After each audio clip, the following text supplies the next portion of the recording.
The current state of the race for president. So, as always, it's lovely to be joined by political analyst Cokie Roberts. Cokie, it just seems so clear now that Rick Santorum and Newt Gingrich should step away, but obviously not to them. What are they really up to?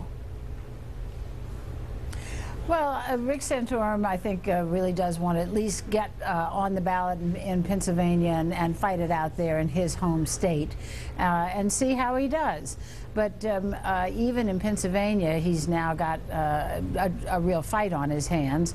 And the rest of the primaries this month look very tough for him indeed. And Mitt Romney has, of course, now gotten more than half the delegates. So he is going to be the nominee unless he gets hit by a truck or something. Newt Gingrich wants to stay in just to have his voice be heard and make it to the convention and have people pay attention to him.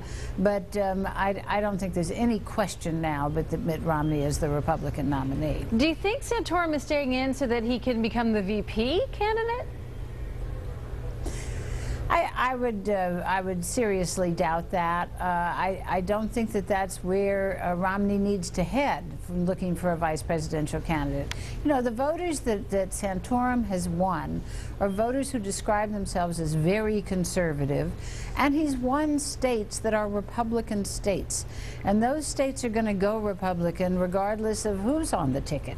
And this is where, you know, the Electoral College is very helpful to the nominee, because it doesn't have to go overwhelmingly for Romney. It just has to go for him. Georgia, for instance, just has to go for him by one vote. That's right. So he'll have those states that Santorum has carried. The states he needs are states like yours, Ohio or Wisconsin, where he did very well last night. And then we'll see what happens in Pennsylvania. We will see what happens. Hopefully along the way, Cokie will be able to get your insight often. Thanks so much. Okay, Tanya, thanks a lot.